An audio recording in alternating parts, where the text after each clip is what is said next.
मालासुधाकुम्भविबोधमुद्रा विद्याविराजत्करवारिजाताम् अपारकारुण्यसुधाम्बुराशिं श्रीशारदाम्बां प्रणतोऽस्मि नित्यं।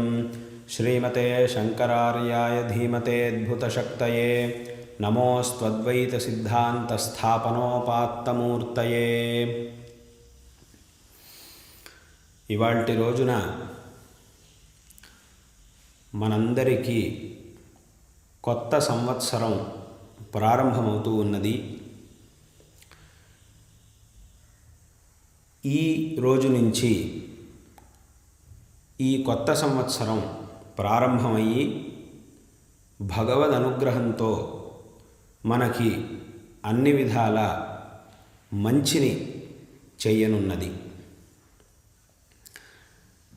కొంతమందికి ఒక ప్రశ్న రావచ్చు, ఈ సంవత్సరం ఆరంభం అనేది ఇంతకుముందే అయింది కదా, అంటే దాదాపుగా 3 నెలల క్రితమే కొత్త సంవత్సరం ప్రారంభం అయిపోయింది కదా, వచ్చేసింది కదా, మళ్ళీ ఇవాళ ఏమిటి కొత్త సంవత్సరం ఆరంభం అని కొంతమందికి ప్రశ్న రావచ్చు. కానీ ఇక్కడ మనం తెలుసుకోవాల్సింది ఏమిటంటే 3 నెలల క్రితం ప్రారంభమైనటువంటి, అంటే జనవరి మాసంలో ప్రారంభమైనటువంటి సంవత్సరం అది కేవలం వ్యవహారం కోసం మాత్రమే. అంతకు మించి దానికి ఏ విధమైనటువంటి విలువ లేదు. కానీ ఇవాల్టి రోజు ప్రారంభమవుతున్నటువంటి సంవత్సరం ఏదైతే ఉందో అది మన యొక్క ధార్మిక జీవనానికి కావలసినటువంటి సంవత్సరం. ఈ సంవత్సరం అంటే ఇవాల్టి రోజు ప్రారంభమవుతున్నటువంటి ధార్మిక సంవత్సరం ఏదైతే ఉందో ఈ సంవత్సరంలో మనం ఎన్నో విధమైనటువంటి ధర్మానుష్ఠానాలని చేస్తూ ఉంటాం. ఉదాహరణకి ఇవాల్టి రోజున అంటే ఈ శుభకృన్నామ సంవత్సర చైత్రశుద్ధ పాడ్యమి ఉగాది రోజు మనకి కొత్త సంవత్సరం ప్రారంభమైంది. ఇక ఈ సంవత్సరంలో చైత్రశుద్ధ నవమి నాడు శ్రీరామనవమి, తర్వాత నెలలో వైశాఖ శుక్ల పంచమి నాడు శంకర జయంతి, అదేవిధంగా వైశాఖ శుక్ల చతుర్దశి నాడు నరసింహ జయంతి, ఆ తర్వాత వ్యాస పౌర్ణమి అంటే గురు పౌర్ణమి, ఆ తర్వాత వరమహాలక్ష్మీ వ్రతం, ఆ తర్వాత కృష్ణాష్టమి, వినాయక చవితి, దేవీ శరన్నవరాత్రులు, దీపావళి, కార్తీక మాసం, ధనుర్మాసం, శివరాత్రి మొదలైనటువంటి అనేక సందర్భాలలో విశేషంగా ఈ సంవత్సరం ప్రకారమే మనం లెక్కని తీసుకొని ఫలానా రోజుని మనం తీసుకొని శాస్త్రంలో చెప్పినట్టుగా ఆయా రోజుల్లో ఈ ఉత్సవాల్ని అనుష్ఠించి ఆ ఉత్సవాల సందర్భంలో విశేషంగా శాస్త్రోక్తంగా భగవదారాధన చేసి ఆ భగవంతుడి యొక్క అనుగ్రహంతో మనం శ్రేయోవంతులం అవుతూ ఉన్నాం. అంటే ఈ సంవత్సరం ఏదైతే ఉందో ఇవాల్టి నుంచి ప్రారంభమయ్యేటటువంటి సంవత్సరం ఇది మన యొక్క ధార్మికమైన జీవనానికి ఉపయుక్తమైనటువంటి సంవత్సరం. మిగతాది ఏదైతే ఉందో ఇప్పుడు చెప్పినట్టుగా 3 నెలల క్రితం ప్రారంభమైనటువంటిది ఏదైతే ఉందో అది కేవలం వ్యావహారికమైనటువంటి సంవత్సరం మాత్రమే. వ్యవహారానికి మాత్రమే దాన్ని మనం తీసుకుంటూ ఉంటాం. అందులోనూ అన్ని వ్యవహారాల్లోనూ దాన్ని మనం తీసుకునేది లేదు. ఎందుకు అనంటే ఇప్పుడు ఆర్థికమైనటువంటి వ్యవహారాలు ఏవైతే ఉన్నాయో, విద్యకి సంబంధించిన వ్యవహారాలు ఏదైతే ఉన్నాయో లోకంలో ఆ వ్యవహారాలకి ఈ సంవత్సరాన్ని తీసుకునేది లేదు. దానికి తీసుకునేటటువంటి సంవత్సరం అది వేరే రకంగా ఉంది. ఆర్థికమైనటువంటి వ్యవహారాలకి అథవా విద్యకు సంబంధించినటువంటి వ్యవహారాలకి తీసుకునేటటువంటి సంవత్సరం ఇంకోటి ఉంది. కాబట్టి అది కేవలం కొన్ని వ్యవహారాలకు మాత్రమే ఉపయుక్తమైనటువంటి సంవత్సరం. కానీ ఇవాల్టి రోజున ప్రారంభమవుతున్నటువంటి సంవత్సరం ఏదైతే ఉందో ఇది మన యొక్క ధార్మికమైనటువంటి అనుష్ఠానానికి, ధార్మికమయమైనటువంటి జీవనానికి కావలసినటువంటి సంవత్సరం అన్నమాట. కాబట్టి ఇదే అత్యంత ముఖ్యమైనటువంటి సంవత్సరం. మనం చాలా ముఖ్యంగా, చాలా ప్రధానంగా తీసుకోవాల్సినటువంటి సంవత్సరం ఇవాల్టి రోజున ప్రారంభమవుతున్నటువంటి. ఎందుకు అనంటే, మనిషికి రెండు విధమైనటువంటి జీవితాలు ఉంటాయి. ఒకటి వ్యావహారికమైనటువంటి జీవితం, ఇంకోటి ధార్మికమైనటువంటి జీవితం. ప్రతి మనిషికి వ్యావహారిక జీవితంతో పాటు ధార్మికమయమైనటువంటి జీవనం కూడా ఎంతో ఆవశ్యకం. ఈ రెండు మనకి చాలా ఆవశ్యకం. వ్యావహారిక జీవనం అనేది కూడా ఉండాలి. వ్యవహారం కోసం, సంపాదన కోసం ఏదో అది కూడా కాస్త ఉండాలి. కానీ అది మాత్రమే ఉంటే సరిపోదు. దాంతోపాటు ధార్మికమైనటువంటి జీవనం కూడా మనకి కావాలి. ఇది ఉంటే తప్ప మన జీవితం సార్థకం కాదు. ధార్మికమైనటువంటి జీవనమే వ్యావహారిక జీవనం కంటే కూడా ప్రధానం. కాబట్టి ఆ ధార్మిక జీవనానికి ఇది ఆరంభం కాబట్టి, అంటే ఇది ఆ జీవనానికి సంవత్సరం ఇవాటి నుంచి ఆరంభం అవుతుంది. కాబట్టి ఈరోజు మనకి ఎంతో ముఖ్యమైనటువంటి రోజు ఈ ఉగాది అనేటటువంటిది. మనిషికి కేవలం వ్యావహారికమైనటువంటి జీవనమే సరిపోదు. దానివల్ల మనకి కేవలం లౌకికమైనటువంటి ఫలం మాత్రమే లభిస్తుంది. పారమార్థికమైనటువంటి విశేషమైనటువంటి ఫలం కేవలం వ్యావహారికమైన జీవనంతో మనకి లభించదు.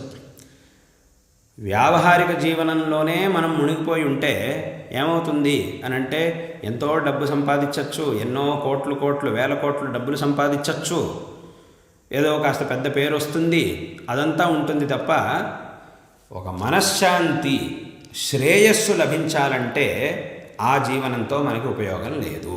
దానివల్ల మనకి శ్రేయస్సు లభించదు. దానివల్ల మనకి ఏదో ధన సంపాదన అవుతుంది, ఏదో కాస్త ధనబలం, జనబలం అవన్నీ చేకూరుతాయి. కానీ ఒక మనశ్శాంతి, ఒక శ్రేయస్సు మనకి లభించాలి. అందులోనూ ఇహలోకంలోనూ మనం ఈ శరీరాన్ని విడిచిపెట్టి ఇంకో లోకానికి వెళ్ళినప్పుడు అక్కడ కూడా మనకి మంచిది కావాలి అనంటే, మనం సుఖంగా శ్రేయవంతులమై ఉండాలి అనంటే దానికి ధార్మికమైనటువంటి జీవనమే ఎంతో ఆవశ్యకం.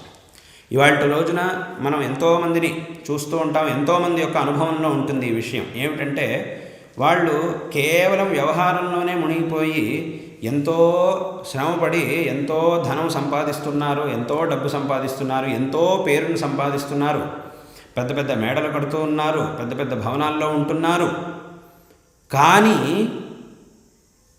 నేనిదంతా ఎందుకు చేస్తున్నాను, ఇన్ని వేల కోట్లు సంపాదిస్తూ ఉన్నాను, ఇన్ని ఆస్తులు సంపాదించాను, ఇంత పేరు సంపాదించాను, కానీ ఆ చివరికి ఇదంతా సంపాదించి చాలా ఏళ్ళు అయిపోయిన తర్వాత నేను అసలు ఇంతకాలం ఏం చేసుకున్నాను, నా కోసం నేనేం చేసుకున్నాను, నా ఆత్మోద్ధారం కోసం నేనేం చేసుకున్నాను అనేటటువంటి ప్రశ్నని కనుక వేసుకుంటే వాళ్ళకు సరైనటువంటి సమాధానం లభించదు. అంటే కేవలం వ్యావహారికమైన జీవనంలో మాత్రమే ఉండేవాళ్ళు, వ్యవహారంలోనే మునిగి ఉండేటటువంటి వాళ్ళు. చివరి కాలంలో ఇటువంటి ప్రశ్నను కనుక వేసుకుంటే, నేను నా కోసం, నా ఆత్మోద్ధారం కోసం, నా ఆధ్యాత్మిక ప్రగతి కోసం నేనేం చేశాను అనే ప్రశ్నను కనుక వేసుకుంటే దానికి సమాధానమే లభించదు. అథవా ఇంకా ఎంతోమందికి పెద్ద పెద్ద ఆస్తులున్నాయి, పెద్ద పెద్ద ఇళ్ళున్నాయి, అన్నీ ఉన్నాయి, కానీ మనస్సులో మాత్రం ఏదో ఒక అశాంతి. అది ఏమిటి, దాన్ని ఎలా పరిహరించుకోవాలి, ఎలా సరిచేసుకోవాలి అనేది మాత్రం వాళ్ళకి అర్థం కాదు. ఎంతో ఆస్తుంది, మనం చెప్పిన పని చేసేవాళ్ళు 100 మంది ఉన్నారు, ఎంతో ఆస్తుంది, దేనికి తక్కువ లేదు, కానీ ఆ మనస్సులో మాత్రం అశాంతి, శాంతి అనేది లేదు, మనశ్శాంతి మాత్రం లేదు. ఏదో విధమైనటువంటి ఆతంకం, ఏదో విధమైనటువంటి భయం, ఏదో ఒక బెంగ మనస్సులో. ఇలాంటి పరిస్థితిలో ఉండేవాళ్ళని ఎంతోమందిని మనం చూస్తూ ఉంటాం. అంటే ఈ పరిస్థితి మనకి ఎప్పుడు వస్తుంది అనంటే, ధార్మికమైన జీవనాన్ని సంపూర్ణంగా వదిలిపెట్టి పూర్ణంగా వ్యావహారికంలోనే మునిగిపోతే అప్పుడు ఇటువంటి పరిస్థితి మనకు వస్తుంది. కానీ మనం మొదటి నుంచే ఈ వ్యావహారికమైన జీవనంతో పాటు ధార్మికమైనటువంటి జీవనాన్ని కూడా మనం అలవర్చుకుంటే అప్పుడు మనకి ఈ విధమైనటువంటి అశాంతి రాదు, మనకి మనశ్శాంతి అనేది లభిస్తుంది. ఆ భగవద్ అనుగ్రహంతో మనకి ఏ విధమైనటువంటి అశాంతి ఉండదు, ఏ విధమైనటువంటి భయము ఉండదు. దేనివల్ల మనం బెంగపడాల్సినటువంటి అవసరం ఉండదు. మనకి అసలైనటువంటి శ్రేయస్సు అప్పుడు లభిస్తుంది ఈ ధార్మికమైనటువంటి జీవనం ఉంటే మాత్రమే. కాబట్టి మనిషికి కేవలం వ్యావహారికమైన జీవనం మాత్రమే సరిపోదు, దాంతోపాటు ముఖ్యంగా ఈ ఆధ్యాత్మికం అంటే ధార్మికం, ఆధ్యాత్మికమైన ధార్మికమైన రెండిటికి ఒకే అర్థం. ఆధ్యాత్మికమైనటువంటి జీవనం కూడా మనిషికి ఎంతో ఆవశ్యకం. ఇది ఉంటే తప్ప మన ఆత్మోద్ధారం అనేది జరగదు. కాబట్టి ఈ ధార్మికమైనటువంటి జీవనం మనిషికి ఎంతో అవసరం. ప్రతి మనిషి తనకు సంబంధించి తన సామర్థ్యాన్ని శక్తిని అనుసరించి విశేషంగా ధర్మాచరణ చెయ్యాలి. ధర్మాచరణ అంటే ఒక మాటలో చెప్పాలంటే మంచి పనులని ప్రతి మనిషి చక్కగా చెయ్యాలి. ఎంతవరకు సాధ్యమవుతుందో అంతవరకు మంచి పని చెయ్యాలి. ధర్మానుష్ఠానం శాస్త్రముల్లో ఏదైతే చెప్పబడిందో, ఏ ధర్మానుష్ఠానాలు చెప్పబడినాయో ఆ ధర్మానుష్ఠానాన్ని ప్రతి ఒక్క వ్యక్తి తన యొక్క సామర్థ్యమును యోగ్యతను అనుసరించి ప్రతి ఒక్క మనిషి ధర్మానుష్ఠానం చెయ్యాలి. అప్పుడు మన జీవనం అనేది సార్థకం అవుతుంది.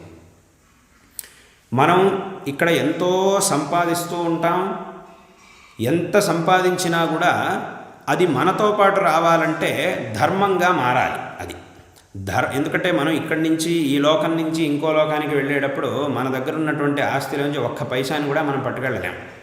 అన్నిటినీ ఇక్కడే వదిలిపెట్టి వెళ్ళాలి. ఎలా వచ్చామో అలాగే వెళ్ళాలి. వస్తువు ఏమీ తీసుకురాలేదు, వెళుతూ కూడా అలాగే అన్నీ వదిలిపెట్టే వెళ్ళాలి, ఏమీ తీసుకుపోలేం. కానీ ఇక్కడ మనం తెలుసుకోవాల్సిన ఒక విషయం ఏమిటంటే, మన దగ్గరున్నటువంటి ఐశ్వర్యాన్ని మనం అలాగే తీసుకెళ్ళలేం. ఎలాగైతే ఉందో అలాగే మనం తీసుకెళ్ళలేం. కానీ అదే ఐశ్వర్యాన్ని మనం మంచి పనులకి వినియోగం చేస్తే, ఖర్చు పెడితే, ఆ ఐశ్వర్యం మన చేత ఖర్చు పెట్టబడినటువంటి ఆ ఐశ్వర్యం ధర్మంగా మారుతుంది. ఆ ధర్మంగా మారి అది మనతో పాటు ఉంటుంది. మనం ఎక్కడికి వెళ్ళినా అది మన వెనకాలే వస్తుంది. మన దగ్గర ఉన్న ఐశ్వర్యాన్ని అలాగే పట్టుకెళ్ళలేకపోయినా మంచి పనుల కోసం దాన్ని ఖర్చు చేస్తే ఆ ఖర్చు చేయబడినటువంటి ఆ ఐశ్వర్యం ధర్మంగా మారుతుంది. అప్పుడు మనం ఎక్కడికి వెళ్ళినా కూడా మన వెంట వస్తుంది. కాబట్టి ఆ ధర్మంగా మార్చుకోవాలి మన దగ్గర ఉన్నటువంటి ఐశ్వర్యాన్ని, అంటే ధర్మానుష్ఠానం చెయ్యాలి అని దాని యొక్క అర్థం. కొంత మటుకైనా దాన్ని వినియోగించి దాన్ని మనం ధర్మంగా మార్చుకోవాలి. అప్పుడు అది మనం ఎక్కడికి వెళ్ళినా కూడా మన వెనకాల వస్తుంది. కాబట్టి ఈ వ్యావహారికమైన జీవితంతో పాటు ఆధ్యాత్మికమైన అంటే ధార్మికమైనటువంటి జీవితం కూడా మనిషికి ఎంతో అవసరం. దాని ద్వారా మాత్రమే మన యొక్క మనుష్య జన్మ సార్థకం అవుతుంది. కాబట్టి అటువంటి ధార్మికానుష్ఠానానికి కావలసినటువంటి సంవత్సరం ఇవాల్టి రోజున ప్రారంభమవుతున్నటువంటి సంవత్సరం అన్నమాట. కాబట్టి ఇది మనకి ఎంతో అవసరమైనటువంటిది, ఎంతో ముఖ్యమైనటువంటిది. మనం ప్రతిరోజు ఏ పనులైతే చేస్తూ ఉన్నామో ఆ పనులని మనం చక్కగా గమనించుకోవాలి. శాస్త్రంలో ఒక మాట చెప్పారు, ప్రత్యహం ప్రత్యవేక్షేత నరశ్చరితం ఆత్మనః కిన్నుమే పశుభిస్తుల్యం కిన్ను సత్పురుషైరివ అంత. అంటే దాని అర్థం ఏమిటి అనంటే, ప్రతి మనిషి తన యొక్క జీవితంలో ప్రతిరోజు ఒకసారి ఆత్మావలోకనం చేసుకోవాలి అని దీని యొక్క అర్థం. ఆత్మావలోకనం చేసుకోవడం అంటే ఏమిటి అనంటే, తనని తాను ఒకసారి పరిశీలించుకోవాలి అని దాని యొక్క అర్థం. ఎలా పరిశీలించుకోవాలి అనంటే, ఇవాళ రోజున నేను ఎన్నో పనులు చేశాను, పొద్దున్న నుంచి రాత్రి వరకు ఎన్నో పనులు చేశాను. ప్రతి మనిషి పొద్దున్న నుంచి రాత్రి వరకు ఎన్నో పనులు చేస్తూ ఉంటాడు. కాబట్టి నేను ఇవాళ రోజున పొద్దున్న నుంచి సాయంకాలం వరకు ఇన్ని పనులను చేశాను. ఇన్ని పనులలో ఈ పనులను చేసేటప్పుడు నా యొక్క ప్రవర్తన ఎలా ఉండింది, నేను ఒక సత్పురుషుడిలాగా ప్రవర్తిస్తూ ఈ పనులను చేశానా, అథవా పశువులకి సమానంగా అంటే దుష్టుడిగా ప్రవర్తిస్తూ నేను ఈ పనులను చేశానా నా యొక్క ప్రవర్తన ఎలా ఉండింది వాటి రోజు మొత్తం, నేను మంచివాడిగా ప్రవర్తించానా అథవా చెడ్డవాడిగా ప్రవర్తించానా అని ఒక్కసారి ఆత్మావలోకనం చేసుకోవాలి. ప్రతిరోజు ప్రతి మనిషి చేసుకోవాలి. ఎప్పుడో ఒకసారి చేసుకుంటే సరిపోదు, ప్రతిరోజు ప్రతి మనిషి ఒకసారి ఆత్మావలోకనం చేసుకోవాలి. దీనివల్ల ఏమిటి ఉపయోగం? ఇలా ఆత్మావలోకనం చేసుకోవడం వల్ల మనకేం లభిస్తుంది అనంటే, మనలో ఏమి మంచి అంశాలు ఉన్నాయి, మంచి గుణాలు ఏమున్నాయి, చెడ్డ గుణాలు ఏమున్నాయి అనే విషయం మన అవగాహనకు వస్తుంది మనం అలా చేస్తే గనక. ఇలా ఆత్మావలోకనం చేసుకోవడం వల్ల మనలో ఉండేటటువంటి మంచి మంచి విషయాలు ఏమున్నాయి, మనలో ఉండేటటువంటి చెడ్డ విషయాలు ఏమున్నాయి అనే విషయం మన మనస్సుకు వస్తుంది, మన అవగాహనకు వస్తుంది. అలా వచ్చినప్పుడు ఏమవుతుంది అనంటే, ఇప్పుడు మనలో ఉన్నటువంటి ప్రతి చెడ్డ గుణాన్ని మంచి గుణాన్ని ఇంకోళ్ళే చెప్పాల్సిన అవసరం లేదు. మనం ఆత్మావలోకనం చేసుకుంటే మనకే తెలుస్తాయి. ఇంకోళ్ళు వచ్చి నువ్వు ఇలా తప్పు చేసావు కాబట్టి నువ్వు దీన్ని సరి చేసుకో అని ప్రతిసారి ఇంకొకళ్ళే వచ్చి చెప్పాల్సిన అవసరం లేదు. మనల్ని మనం చక్కగా అవలోకనం చేసుకుంటే మనలో ఉన్నటువంటి మంచి చెడ్డలు మనకి తెలుస్తాయి. అప్పుడు మనలో ఉన్నటువంటి చెడు అంశాలు ఏవైతే ఉన్నాయో వాట్లని మనం సరి చేసుకొని ఇంకా మంచివాళ్ళం అవడానికి ఒక అవకాశం మనకి లభిస్తుంది.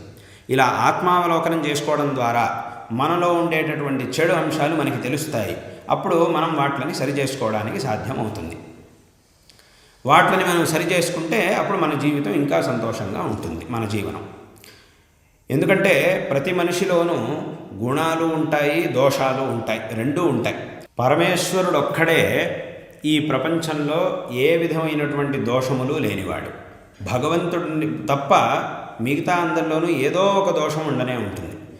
ఏ విధమైనటువంటి దోషములు లేనటువంటి వాడు ఆ భగవంతుడు ఒక్కడే. కాబట్టి ప్రతి మనిషిలోనూ మంచి చెడ్డలు రెండూ ఉంటాయి. ఇలా మనం ఆత్మావలోకనం చేసుకున్నప్పుడు మనలో ఉన్నటువంటి చెడు అంశాలు ఏవి అనేవి మనకు తెలుస్తాయి. అప్పుడు మనం వాటిని సరి చేసుకోవడానికి ఒక అవకాశం మనకి లభిస్తుంది. కాబట్టి ఈ రకంగా ప్రతి మనిషి ఆత్మావలోకనం చేసుకొని తనలో ఉన్నటువంటి మంచి చెడ్డల్ని తాను గుర్తించి తనలో ఉన్న మంచిని ఇంకా వృద్ధి చేసుకుంటూ తనలో ఉన్నటువంటి చెడుని సరి చేసుకుంటూ ఉంటే అప్పుడు మనం సత్పురుషులుగా మారగలుగుతాం. మనలో ఉన్నటువంటి స్వాభావికంగా మనలో వచ్చినటువంటి కొన్ని దోషాలు ఏవైతే ఉంటాయో వాటన్నిటినీ కూడా మనం సరి చేసుకొని గుణములు ఏవైతే ఉన్నాయో వాటిని మనం ఇంకా వృద్ధి చేసుకోగలుగుతాం. దీనికి ఈ ఆత్మావలోకనం అనేది ఎంతో ఉపయోగపడుతుంది. కాబట్టి ప్రతి మనిషి ప్రతిరోజు తనని తాను ఒకసారి పరిశీలించుకోవాలి అని శాస్త్రం మనకి చెబుతూ ఉన్నది. ఇలా పరిశీలించుకోవడం వల్లే మనం ఇంకా మంచి పనులను చేయగలుగుతాం. మనలో ఆ సౌజన్యం అనేది ఇంకా మనం పెంచుకోగలుగుతాం. కాబట్టి ఈ రకమైనటువంటి ధర్మానుష్ఠానం మనకి ఎంతో ఆవశ్యకం. ఈ ఆత్మావలోకనం చేసుకుంటూ ఇంకా మన వల్ల ఎంత వీలవుతుందో అంత మంచి పనులను చేస్తూ మనం కృతార్థులం కావాలి.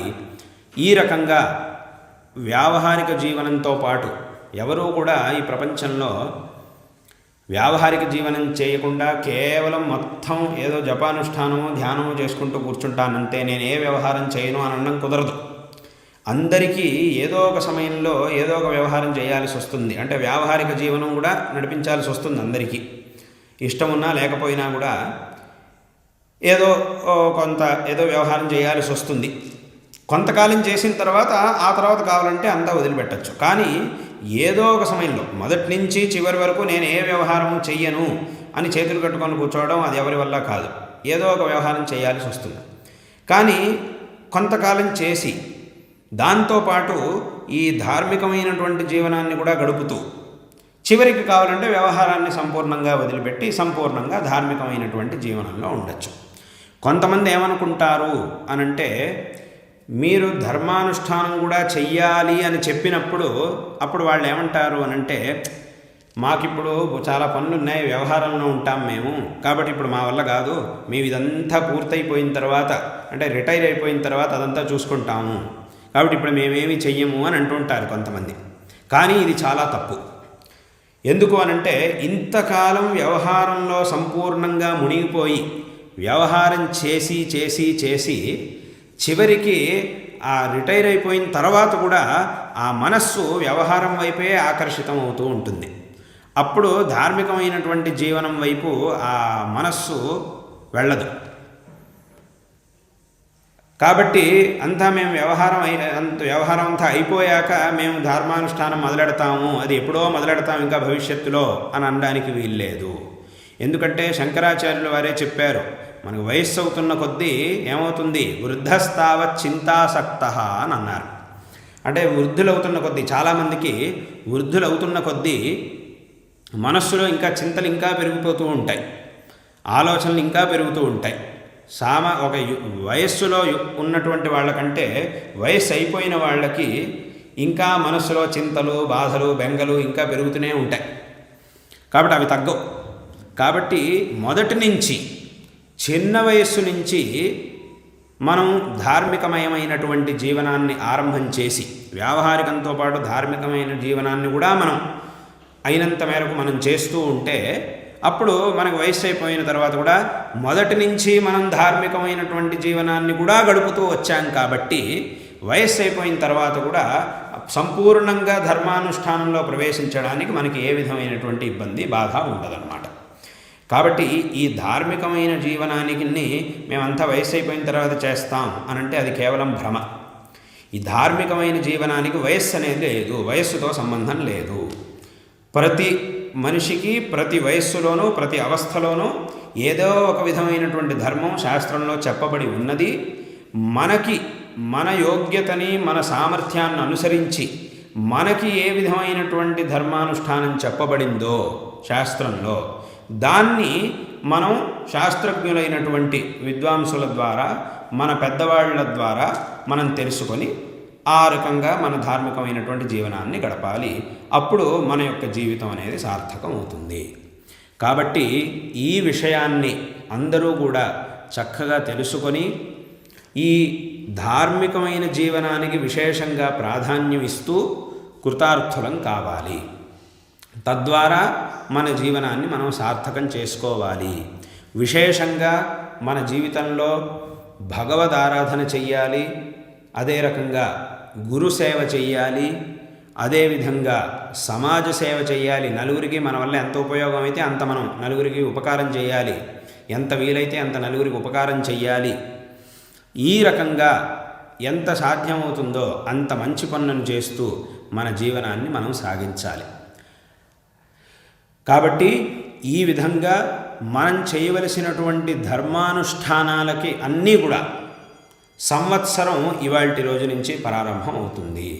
కాబట్టి ఇవాల్టి రోజున, ఈ ఉగాది సంవత్సరం శుభదినంలో ప్రతి ఒక్కరూ కూడా విశేషంగా మనస్సులో ఒక దృఢమైనటువంటి సంకల్పం చేసుకొని, ఇవాల్టి నుంచి, ఇవాళ కొత్త సంవత్సరం ప్రారంభమవుతోంది, ఇవాల్టి నుంచి మేము ఏదైనా ఒక మంచి పనిని, కొత్తగా ఏదైనా ఒక మంచి పనిని సంకల్పించి దాన్ని విశేషంగా చేస్తాము అనేటటువంటి ఒక మంచి సంకల్పాన్ని మనస్సులో చేసుకోవాలి.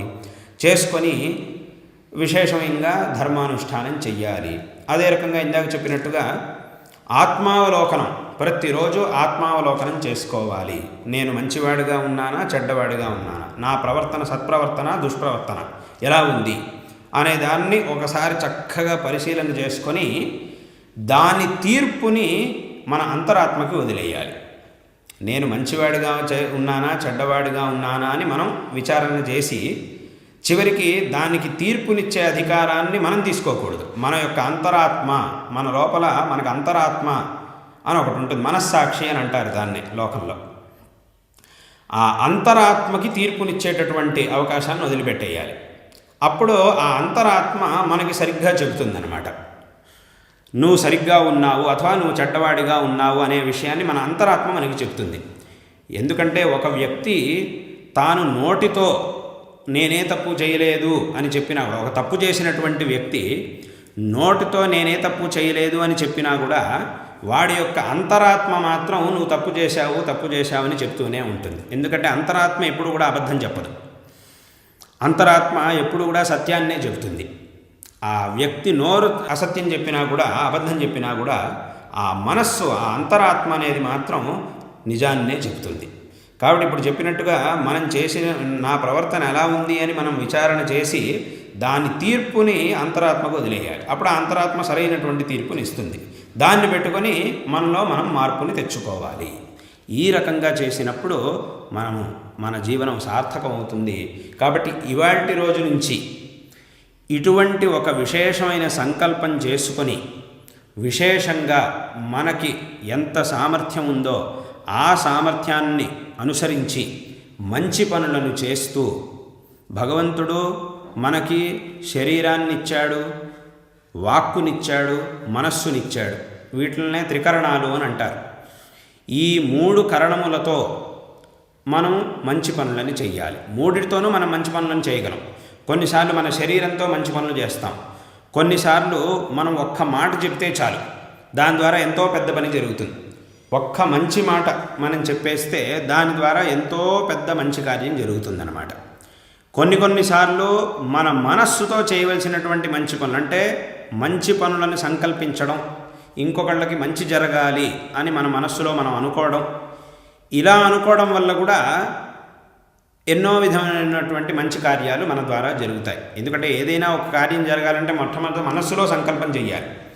మనస్సులో మనం మంచి సంకల్పం చేస్తే అప్పుడు మన శరీరంతో మనం మంచి పనులను చేయగలుగుతాం. కాబట్టి మనస్సుతో నేను మంచి పనులను చేయాలి అని సంకల్పించాం. ఇదే మన మనస్సుతో మనం చేసేటటువంటి మంచి పని. ఈ రకంగా భగవంతుడిచ్చినటువంటి ఈ మనస్సు, వాక్కు, శరీరం, ఈ 3తోనూ మంచి పనులను మనం చేసినప్పుడు మన జీవనం విశేషమైనటువంటి అభివృద్ధిని పొందుతుంది. మన జీవనంలో మనం విశేషమైనటువంటి శ్రేయస్సుని పొందగలుగుతాం. విశేషంగా ఇందాక చెప్పినట్లుగా ప్రతి సంవత్సరం మనం మొదటి నుంచి చివరి వరకు ఎన్నో విధమైనటువంటి భగవద్ ఆరాధనలను చేస్తాం. ఎన్నో విధమైనటువంటి ధార్మికమైన అనుష్ఠానాలను మనం చేస్తూ ఉంటాం. ఈ అన్ని అనుష్ఠానాలు భగవంతుడి యొక్క ఈ అన్ని స్వరూపాలను మనం ఆరాధించేటప్పుడు, అంటే ఉదాహరణకి రామనవమి నాడు శ్రీరామచంద్రుడి ఆరాధన చేస్తాం, శివరాత్రి రోజు పరమేశ్వరుడి ఆరాధన చేస్తూ ఉంటాం, నవరాత్రులలో అమ్మవారి ఆరాధన చేస్తాం, వినాయక చవితి నాడు గణపతిని ఆరాధిస్తాం. ఈ రకంగా ఏ విధమైనటువంటి ఆరాధనని మనం చేసినా కూడా మన మనస్సులో ఏ విధమైనటువంటి తారతమ్యం ఉండకూడదు. భగవంతుడి యొక్క అన్ని రూపములలోనూ ఉన్నటువంటి చైతన్యం ఒక్కటే. భగవంతుడు ఒక్కడే. అనేక భగవంతులు, అనేక మంది దేవుళ్ళు లేరు. ఉన్నది ఒకే ఒక్క భగవంతుడు.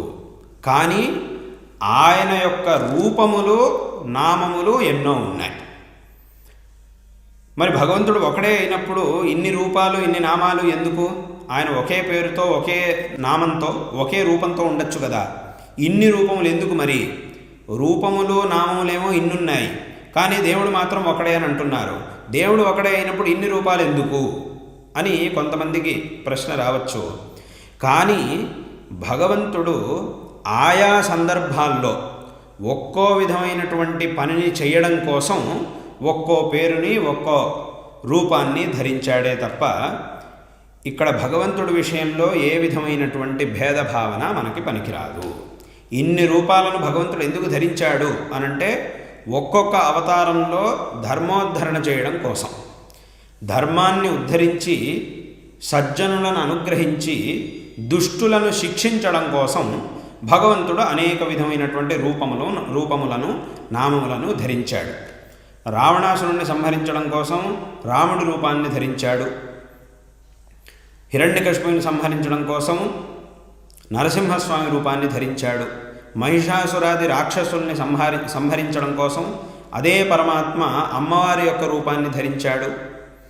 తారకాసురుణ్ణి సంహరించడం కోసం సుబ్రహ్మణ్య స్వామి రూపాన్ని ధరించాడు. ఈ రకంగా ఒక్కో కార్యాన్ని చేయడం కోసం ఒక్కో శరీరాన్ని భగవంతుడు ధరించాడు. సృష్టించడం కోసం బ్రహ్మగా ప్రత్యక్షమయ్యాడు. పరిపాలన కోసం విష్ణు రూపాన్ని ధరించాడు. సంహారం చేయడం కోసం, అంటే లయం చేయడం కోసం పరమేశ్వరుడి రూపాన్ని ధరించాడు. ఈ రకంగా ఒక్కొక్క కార్యం కోసం భగవంతుడు ఒక్కొక్క రూపాన్ని నామాన్ని ధరించాడే తప్ప ఇక్కడ భగవంతుడి విషయంలో ఏ విధమైనటువంటి భేదభావన పనికిరాదు. అంటే ఉదాహరణకి మనం శ్రీరామనవమి రోజు ఏ దేవుడికైతే పూజ చేస్తూ ఉన్నామో ఆ దేవుణ్ణి పూజించేటప్పుడు ఏ భావనతో మనం పూజిస్తూ ఉన్నామో అదే విధమైనటువంటి భావనతో శివరాత్రి నాడు ఈశ్వరుడికి ఆరాధన చెయ్యాలి.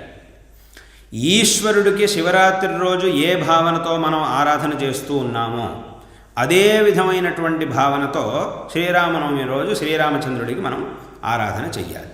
అదే భావనతో నవరాత్రులలో అమ్మవారికి మనం ఆరాధన చెయ్యాలి. ఇక్కడ మనం నేను రామనవమి రోజు ఏ దేవుడికైతే పూజ చేశానో ఆయన కంటే పెద్ద దేవుడికి శివరాత్రి రోజు పూజ చేస్తున్నాను అనో, అథవా శివరాత్రి రోజు ఏ దేవుడికైతే నేను పూజ చేశానో ఆయన కంటే పెద్ద దేవుడికి రామనవమి రోజు పూజ చేస్తున్నానో, అథవా వీళ్ళిద్దరికంటే పెద్ద దేవుడికి నవరాత్రులలో శరన్నవరాత్రుల్లో పూజ చేస్తున్నాను, అథవా వీళ్ళందరికంటే పెద్ద దేవుడు అథవా చిన్న దేవుడికి నేను వినాయక చవితి రోజు పూజ చేస్తున్నాను, ఆ రోజైతే పెద్ద దేవుడికి చేశాను ఇవాళ చిన్న దేవుడికి చేస్తున్నాను, అసలు ఇటువంటి భావనే పనికిరాదు. ఇది అత్యంత అసంగతమైనటువంటిది. మరి ఎలా ఉండాలి మన భావన అనంటే, రామనవమి రోజు శ్రీరామచంద్రుడి రూపంలో ఉన్నటువంటి ఏ పరమాత్మకైతే నేను ఆరాధన చేశానో శివరాత్రి రోజు శివుడి రూపంలో ఉండేటటువంటి అదే పరమాత్మకి నేను ఆరాధన చేస్తూ ఉన్నాను. రామనవమి శివరాత్రులలో నేను ఏ పరమాత్మకైతే ఆరాధన చేశానో దేవీ నవరాత్రులలో దసరాల్లో అమ్మవారి రూపంలో ఉండే అదే పరమాత్మకి నేను ఆరాధన చేస్తూ ఉన్నాను. ఇక్కడ రూపములు మారినా కూడా పేర్లు మారినా కూడా చైతన్యం మారలేదు అనేటటువంటి భావనతో మనం భగవద్ ఆరాధన చెయ్యాలి. ఈ ఆరాధన చేసేటప్పుడు ఇటువంటి భావన మన మనస్సులో ఉండాలి. ఇక్కడ ఏ విధమైనటువంటి ఉచ్చనీచ భావన అనేది మనకి పనికిరాదు. ఎందుకంటే ఉచ్చనీచ భావన అనేది అది సమస్త శాస్త్రములకి విరుద్ధం. ఎందుకంటే అన్ని పురాణాలను అన్ని శాస్త్రములను మనం పరిశీలించినప్పుడు, అంటే మన వెనకటి వాళ్ళు జగద్గురు శ్రీ ఆదిశంకర భగవత్పాదాచార్యులు వాళ్ళందరూ కూడా అన్ని శాస్త్రములని అన్ని వైపులా అన్ని రకాలుగా పరిశీలన చేసి మొత్తం విచారణ చేసి ఆ శాస్త్ర సాగరాన్ని మథించి విశేషంగా వాళ్ళు మనకు తెలియజేసినటువంటి విషయం ఏమిటి అనంటే భగవంతుడు ఒక్కడే. ఒకే భగవంతుడు అనేక రూపముల్ని భక్తులను అనుగ్రహించడం కోసం అనేక రూపముల్ని అనేక నామముల్ని ధరించాడే తప్ప ఆ భగవంతుడి చైతన్యంలో ఏ విధమైనటువంటి వ్యత్యాసము లేదు. ఈయనకంటే ఆయన పెద్దవాడు, ఆయనకంటే ఈయన చిన్నవాడు, అసలు ఆ భావనే పనికిరాదు. మనం భక్తితో ఈ సమానమైనటువంటి భావనతో ఏ దేవుణ్ణి మనం పూజించినా కూడా మనకి లభించేటటువంటి ఫలంలో ఏ విధమైనటువంటి వ్యత్యాసము ఉండదు, ఏ భేదము ఉండదు. మనకి ఫలం అదే విధమైనటువంటి ఫలమే మనకి లభిస్తుంది. కాబట్టి ఇటువంటి ఉచ్చనీచ భావన లేకుండా విశేషంగా భగవదారాధనని మనం అందరం కూడా చేయాలి. ఎందుకు అనంటే ఇద్దరు దేవుళ్ళు ఉండడం అనేది అది అత్యంత అసంభవం. ఇద్దరు దేవుళ్ళు ఉండడానికి వీలే లేదు. ఇప్పుడు మనం విష్ణు పురాణాన్ని తీసుకుంటే దాంట్లో విష్ణువే అంతా అని చెప్పి ప్రతిపాదింపబడి ఉన్నది. శివపురాణాన్ని తీసుకుంటే శివుడే అంతా చేసేది శివుడే, శివుడి పైన ఇంకెవరూ లేరు అని ఉంటుంది. ఇంకా అమ్మవారికి సంబంధించిన పురాణాలని మనం తీసుకుంటే దాంట్లో అందరినీ సృష్టించేది విష్ణువుని శివుణ్ణి అందరినీ సృష్టించేది కూడా అమ్మవారే, అందరికంటే అమ్మవారే పెద్ద అని ఉంది. అంటే ఇప్పుడు విష్ణువు ఈ సమస్త ప్రపంచాన్ని సృష్టిస్తున్నాడు, పరిపాలన చేస్తున్నాడు, లయం చేస్తూ ఉన్నాడు అని ఉంది. మనం ఏ దేవత యొక్క స్తోత్రాన్ని తీసుకున్నా ఆ దేవత యొక్క అష్టోత్తరాలని మొదలైనటువంటి వాటిని మనం తీసుకుంటే దాంట్లో అందరి దేవతల గురించి ఏముంటుంది అనంటే అందరు దేవతలు సృష్టి స్థితి సంహారాలని చేస్తూ ఈ జగత్తుని పరిపాలిస్తున్నారు అని ఉంటుంది. విష్ణువు యొక్క నామావళినో అథవా విష్ణువు యొక్క స్తోత్రాన్ని మనం తీసుకుంటే దాంట్లోనూ విష్ణువే ఈ సమస్త ప్రపంచాన్ని సృష్టించి పరిపాలన చేసి లయం చేస్తున్నాడు అని ఉంది. ఈశ్వరుడు యొక్క స్తోత్రాలని మొదలైనటువంటి వాటిని మనం పరిశీలన చేస్తే దాంట్లో ఈశ్వరుడే సృష్టి స్థితి సంహారాన్ని చేస్తున్నాడు అని ఉంది. అమ్మవారిని తీసుకుంటే దాంట్లో అమ్మవారే ఇవన్నీ చేస్తోంది అని ఉంది. అంటే మరి ఇది ఎలా కుదురుతుంది? ముగ్గురు దేవతలు వాళ్ళు కనుక ముగ్గురు వేరువేరుగా ఉంటే అప్పుడు వాళ్ళు ముగ్గురు కలిపి ఎలా ప్రపంచాన్ని సృష్టించగలుగుతున్నారు? అంటే వేరే వేరే ప్రపంచాన్ని సృష్టిస్తున్నారా, అథవా ఒకే ప్రపంచాన్ని వీళ్ళందరూ కలిసి సృష్టిస్తున్నారా అని దానికి ఏమిటి అర్థం? అందరి స్తోత్రాల్లోనూ అందరి పురాణాల్లోనూ ఈ రకమైన ఒకే విధమైనటువంటి వర్ణన ఉన్నది. వాళ్లే అందరికంటే పెద్దవాళ్ళు అనేటటువంటి వర్ణన ఉన్నది. మరి ఈ వర్ణనని మనం ఎలా తీసుకోవాలి, ఇక్కడ ఎలా సమన్వయం చెయ్యాలి అనంటే, ఇక్కడ కాదు అమ్మవారు సృష్టించినటువంటి ప్రపంచమే వేరు, విష్ణువు సృష్టించిన ప్రపంచమే వేరు, శివుడు సృష్టించిన ప్రపంచమే వేరు అని చెప్దాము అనంటే అలా చెప్పడం కూడా అసంగతం. అంటే ఏమిటి? అప్పుడు ఏమవుతుంది అనంటే, విష్ణువు ఏదో ఒక ప్రపంచాన్ని మాత్రమే సృష్టించాడు, వేరే ప్రపంచం అయ్యో అది ఆయన సృష్టించింది కాదు వేరే ఎవరో సృష్టించారు అని చెప్పాలి. అథవా ఈశ్వరుడు ఏదో ఒకదాన్ని మాత్రమే సృష్టించగలిగాడు, వేరే దాన్ని ఆయన సృష్టించలేదు అని మనం చెప్పాల్సి వస్తుంది. ఇది అత్యంత అసంగతంగా ఉంటుంది. అప్పుడు అంటే వీళ్ళందరూ కూడా వేరే వేరే ప్రపంచాలను సృష్టించారు అని చెప్పడం అసంగతం. ఈయన సృష్టించింది వేరు, ఆయన సృష్టించింది వేరు అని చెప్పడం అత్యంత అసంగతం. అలా కాదు వీళ్ళందరూ కలిసి ఒకదాన్ని సృష్టించారు అని చెప్దాము అనంటే, అందరూ కలిసి ఒకదాన్ని ఎందుకు సృష్టించడం? అప్పుడు ఒకళ్ళే ఒకదాన్ని సృష్టించడానికి సమర్థులై ఉన్నప్పుడు, అంటే అథవా విష్ణువో అథవా శివుడో అథవా అమ్మవారో, వీళ్ళ ముగ్గురులో ఎవరో ఒకరికే సమస్త ప్రపంచాన్ని సృష్టించగలిగేటటువంటి సామర్థ్యం ఉన్నప్పుడు ముగ్గురు కలిసి ఎందుకు సృష్టించడం? ఒకడు సృష్టించారు అని అన్నప్పుడు అప్పుడు మిగతా వాళ్ళు ఇక వస్తుతః మిగతా వాళ్ళు ఉన్నారు అని చెప్పడమే అనవసరం. అలా చెప్పాల్సినటువంటి అవసరం లేదు. అప్పుడు అదే పరమాత్మ వేరే వేరే రూపాల్లో ఉన్నాడు అనే మనం చెప్పాల్సి వస్తుంది. కాబట్టి ఒకే పరమాత్మ అందరూ కలిసి, అంటే వేరే వేరే వాళ్ళందరూ కలిసి అందరు దేవతలు కలిసి సృష్టిస్తున్నారు అని చెప్పాల్సినటువంటి అవసరమే లేదు. ప్రత్యేకంగా ఒక్కొక్కరికి సృష్టించేటటువంటి అపారమైనటువంటి మహిమ ఉన్నప్పుడు అందరూ కలిసి సృష్టించాల్సినటువంటి అవసరం లేదు. మళ్ళీ దాని మీద కొంత అలా కాదు, లోకంలో చాలామంది కలిసి ఒక ఇంటిని కడుతూ ఉన్నారు. ఒక భవనం నిర్మాణం చేయాలంటే ఒకడి వల్ల కావట్లేదు కదా, ఎంతోమంది కలిసి ఒక భవనాన్ని నిర్మాణం చేస్తూ ఉన్నారు. అదే రకంగా ఈ ఒక ప్రపంచాన్ని అందరు దేవతలు, అంటే విష్ణువు, అమ్మవారు, శివుడు వీళ్ళందరూ కలిసి ఒక ప్రపంచాన్ని సృష్టిస్తున్నారు. లోకంలో మనం చూస్తున్నాం, ఎంతోమంది కలిసి, చాలామంది కలిస్తే ఒక పని అవుతోంది. అదే రకంగా ఇక్కడ వీళ్ళందరూ కూడా కలిసి ఒక ప్రపంచాన్ని సృష్టిస్తున్నారు అని చెప్పచ్చు అనంటే అలా చెప్పడం కూడా అత్యంత అసంగతం అవుతుంది.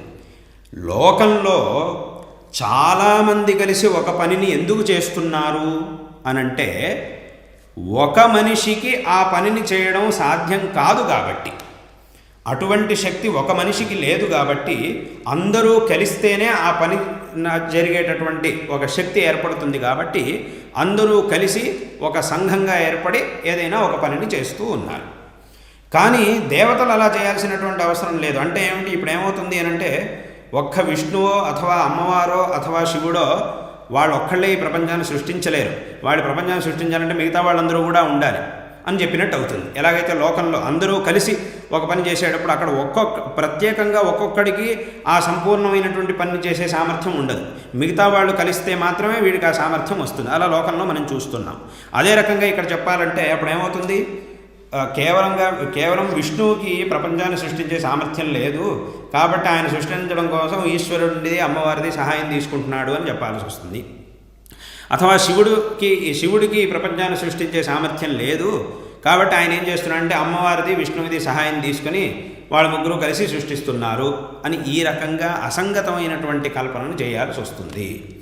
కాబట్టి ఇక్కడ మనం ఏం చెప్పాలి అనంటే, ఒకే పరమాత్మ, ఆ పరమాత్మని మనం విష్ణు అంటామో, శివుడు అంటామో, దేవి అంటామో, గణపతి అనైనా అనొచ్చు, సుబ్రహ్మణ్య స్వామి అనైనా అనొచ్చు, ఏమైనా అనొచ్చు. కానీ ఉన్న పరమాత్మ ఒక్కడే. ఆ పరమాత్మ విషయంలో ఏ విధమైనటువంటి భేదము లేదు అనేది సమస్త శాస్త్రముల యొక్క సంపిండితార్థం. కాబట్టి ఈ విషయాన్ని మనం చక్కగా తెలుసుకొని ఏ విధమైనటువంటి భేదభావనకి అవకాశం ఇవ్వకుండా విశేషంగా ఆ భగవద్ ఆరాధన చేసి భగవత్కృపకు పాత్రులం కావాలి అనేటటువంటి విషయాన్ని ఈ సందర్భంలో మీ అందరికీ కూడా తెలియజేస్తూ ఉన్నాం. ఈ ఉచ్చనీచ భావనని ఎవరు చెప్పినా కూడా దాన్ని మనం తీసుకోవడానికి వీల్లేదు. ఎందుకంటే ఈ విషయాన్ని ఒకానొక కాలంలో, అంటే దాదాపుగా 1200 సంవత్సరాలకు పూర్వం మన దేశంలో ఈ రకంగా విష్ణువే పెద్దవాడు, ఈశ్వరుడు చిన్నవాడు, అథవా ఈశ్వరుడే పెద్దవాడు, విష్ణువు చిన్నవాడు, ఆ అమ్మవారు పెద్ద ఆవిడ, మిగతా వాళ్ళందరూ చిన్నవాళ్ళు అని ఇలా చెప్పుకొని ఒకళ్ళొకళ్ళు ఎంతో ఘర్షణలు పడుతూ ఉండేవాళ్ళు. ఎంతో వివాదాలు జరుగుతూ ఉండేవి. చాలామంది గొడవలు పడుతూ ఉండేవాళ్ళు. అటువంటి అశాంతి నెలకొన్న పరిస్థితిలో శంకరాచార్యుల వారు అవతారం చేసి, వారు అందరికీ కూడా ఉన్నది ఒకే పరమాత్మ. శంకరాచార్యుల వారు సమస్త శాస్త్రములని, సమస్త వేదములని, శాస్త్రములని, పురాణ ఇతిహాసాదులన్నిటినీ కూడా చక్కగా పరిశీలన చేసి అన్నిటినీ తెలుసుకొని, అందుకే వారిని మనం శృతి స్మృతి పురాణానాం ఆలయం అని అంటాం. కరుణాలయం, నమామి భగవత్పాద శంకరం లోకశంకరం అనే మాటతో వారిని మనం స్తుతిస్తాం. అంటే దీని యొక్క అర్థం ఏమిటి? శృతి స్మృతి పురాణం వీటన్నిటినీ కూడా సమగ్రంగా ఎరిగినటువంటి వారు శంకరాచార్యుల వారు అని దాని యొక్క అర్థం. ఈ శ్లోకంతో పరంపరగా మనం వారిని స్తుతిస్తూ వస్తూ ఉన్నాం.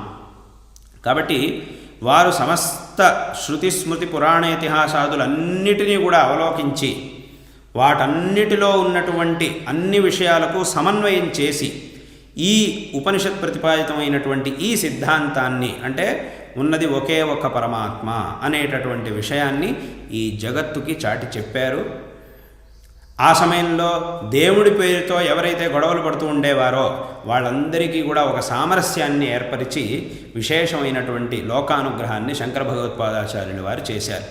అదేవిధంగా తమ యొక్క గ్రంథాల్లో ఎన్నో విషయాలను, ప్రతి మనిషికి కావలసినటువంటి ఎన్నో విషయాలను వారు ఉపదేశం చేశారు. ఒక సామాన్యమైనటువంటి వ్యక్తి నుంచి మహారాజు వరకు, ఒక పండితుడి నుంచి పామరుడి వరకు అందరి యొక్క మనస్సుని దృష్టిలో పెట్టి, అందరి యొక్క శ్రేయస్సుని తమ మనస్సులో ఉంచుకొని, దృష్టిలో ఉంచుకొని ఎన్నో విధమైనటువంటి ఉపదేశాలు చేశారు. అంటే ఈ జగత్తులో ఏ మూలన ఉన్న వ్యక్తి అయినా కూడా తనకి శ్రేయస్సు లభించాలి, తన ఆత్మోద్ధరణ కావాలి అనేటటువంటి ఒక సంకల్పంతో తాను దీనికోసం ఏం చెయ్యాలి అనే ప్రశ్నని మనస్సులో వేసుకున్నప్పుడు దానికి సరైనటువంటి మార్గదర్శనం శంకరాచార్యుల వారి గ్రంథాల్లో మనకి లభిస్తుంది. వాడు జగత్తులో ఎక్కడున్నా సరే, ఏ మూలనున్నా సరే, వాడికి ధార్మికంగా ఆధ్యాత్మికంగా కావలసినటువంటి ఆ ప్రగతికి తాను ఏం చెయ్యాలి అనే ప్రశ్న వచ్చినప్పుడు దానికి కావలసినటువంటి సమాధానాన్ని శంకరాచార్యుల వారు తమ గ్రంథాలలో ఉపదేశం చేశారు. వాడికి ఆ గ్రంథాల్లో మార్గదర్శనం లభిస్తుంది. ఈ విధమైనటువంటి ఉపదేశాన్ని చేయడం వల్లే శంకరాచార్యుల వారు జగద్గురు అయ్యారు. ఈ జగత్తులో ఏ మూలనున్నటువంటి వ్యక్తి అయినా కూడా తన ఆత్మోద్ధరణ కోసం ఏం చెయ్యాలనే ప్రశ్నను వేసుకున్నప్పుడు దానికి కావలసినటువంటి సమాధానాన్ని శంకరాచార్యుల వారు తమ గ్రంథంలో ఇచ్చారు. కాబట్టి వారిని మనం జగద్గురు అని అంటాం. ఈ జగద్గురు అనేటటువంటి శబ్దానికి అర్థం అది. ఏ మూలనున్నటువంటి వ్యక్తికైనా, ఈ జగత్తులో ఏ మూలనున్నటువంటి వ్యక్తికైనా కూడా మార్గదర్శనం చేయగలిగినటువంటి సామర్థ్యం కలిగిన వారు అని ఆ మాటకి అర్థం. కాబట్టి శంకరాచార్యుల వారు 1200 సంవత్సరాలకు పూర్వం అవతారం చేసి విశేషంగా లోకోద్ధారం చేసి, అప్పటి కాలంలో ఎవరైతే తప్పుడు మార్గంలో వెళుతూ ఉండేవారో వాళ్ళందరికీ మంచి విషయాలను ఉపదేశం చేసి అందరినీ కూడా సరైన మార్గానికి తీసుకొచ్చి విశేషంగా లోకానుగ్రహం చేశారు. కాబట్టి వారి విషయంలో అందరూ కూడా ఎంతో కృతజ్ఞతతో ఉండాలి. వారు అవతారం చేసి ఈ సనాతన ధర్మాన్ని ఉద్ధరించిన తర్వాత ఎంతోమంది మన దేశంలో జన్మించి విశేషంగా ఈ ధర్మాన్ని ఇంకా ప్రతిపాదన చేశారు. శంకరాచార్యుల వారు మొట్టమొదట అవతారం చేసి ఈ ధర్మాన్ని విశేషంగా పునరుద్ధరించారు. కాబట్టి వారి విషయంలో అందరూ కూడా ఎంతో కృతజ్ఞతతో, ఎంతో భక్తితో ఉండాలి. వారు చూపించినటువంటి ఈ మార్గాన్ని ప్రతి ఒక్కరూ కూడా చక్కగా అనుసరించాలి. విశేషంగా మనకి ఒక అద్భుతమైనటువంటి పరంపర ఉన్నది. ఆ పరంపరనే మనం సనాతన ధర్మ పరంపర అని అంటాము, హిందూ ధర్మ పరంపర అని కూడా అంటూ ఉంటాం. ఈ అద్భుతమైనటువంటి పరంపరలో మనందరం కూడా జన్మించాం. ఇది ఎన్నో జన్మల్లో మనం చేసుకున్నటువంటి పుణ్యం వల్ల ఈ అవకాశం మనకి లభించింది. కాబట్టి ఇటువంటి పరంపరలో, హిందూ ధర్మ పరంపరలో, ఈ పవిత్రమైనటువంటి భారతదేశంలో జన్మించడం మనందరికీ కూడా గర్వకారణం. కాబట్టి ఎట్టి పరిస్థితిలోనూ మన ధర్మాన్ని, మన సంప్రదాయాలని, మన ఆచారాలని విడిచిపెట్టడానికి వీల్లేదు. వీట్ల వల్లే మనకి మంచి జరుగుతుంది. ఈ హిందూ ధర్మంలో ఈ సంప్రదాయాన్ని అనుసరించడంలో మనకి మంచి జరగలేదు అనంటే, మంచి తప్పకుండా జరుగుతుంది, కానీ ఇక్కడే మనకి మంచి జరగలేదు అనంటే ఇంక ప్రపంచంలో ఇంకెక్కడా కూడా మనకి మంచి జరగడానికి సాధ్యమే లేదు. కాబట్టి అటువంటి భవ్యమైన పరంపరలో మనం జన్మించాం. ఈ హిందూ ధర్మ పరంపరలో మనం జన్మించాం.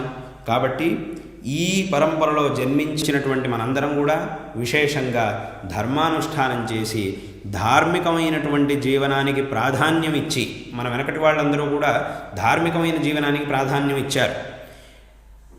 ఈ వ్యావహారికం కంటే కూడా ధార్మికానికి వాళ్ళు ఎంతో ప్రాధాన్యం ఇచ్చారు.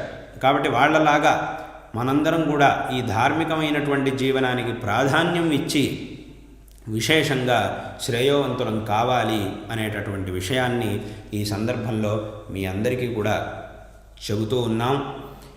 ఆరంభంలో చెప్పినట్టుగా ఇవాల్టి రోజున మన ధార్మికమయమైన జీవనానికి కొత్త సంవత్సరం ప్రారంభమవుతూ ఉన్నది. మన శ్రేయో మార్గానికి ఒక కొత్త సంవత్సరం ఇవాల్టి రోజున ప్రారంభమవుతూ ఉన్నది. కాబట్టి ఇవాల్టి రోజు నుంచి విశేషంగా ఒక మంచి సంకల్పం చేసి తదనుసారంగా మనం మంచి పనులను చేస్తే ఈ మనం చేసేటటువంటి మంచి పనులన్నీ కూడా తప్పకుండా ఫలించి మనకి విశేషమైనటువంటి సాఫల్యాన్నిచ్చి మనకి మంచి చేస్తాయి అనేటటువంటి విషయంలో ఏ విధమైనటువంటి సందేహానికి అవకాశం లేదు. ఈ సందర్భంలో ఈ దక్షిణాంనాయ శృంగేరి శారదాపీఠం యొక్క 36వ అధిపతులు మా గురువరేణ్యులు జగద్గురు శ్రీ శ్రీ భారతీ తీర్థ మహాస్వామి వారి యొక్క పరిపూర్ణమైనటువంటి అనుగ్రహంతో, శ్రీ శారదా చంద్రమౌళీశ్వరుల యొక్క అనుగ్రహంతో మీ అందరికీ కూడా సమస్త ఆస్తిక మహాజనులకి సకల విధమైనటువంటి శ్రేయస్సులు లభించుగాక. ఆ భగవద్ అనుగ్రహంతో అందరిలోనూ ఉన్నటువంటి ఈ ధర్మశ్రద్ధ, ఈ భగవద్భక్తి ఇదంతా కూడా ఇంకా విశేషంగా అభివృద్ధి చెందుగాక. ఈ కర్తవ్య నిష్ఠ అనేది జనాలలో ఇతోపి అభివృద్ధిని చెందుగాక. హిందూ ధర్మ జాగృతి ప్రతి ఒక్కరిలోనూ ఇతోపి అధికమవుగాక అని ఈ సందర్భంలో మా యొక్క నారాయణ స్మరణపూర్వకమైనటువంటి ఆశీర్వాదాలను తెలియజేస్తూ ఉన్నాం. అందరికీ ఈ సందర్భంలో విశేషంగా ఆశీర్వాదం చేస్తూ ఉన్నాం. ఈ భాషణాన్ని ఇక్కడ ఉపసంహారం చేస్తూ ఉన్నాం.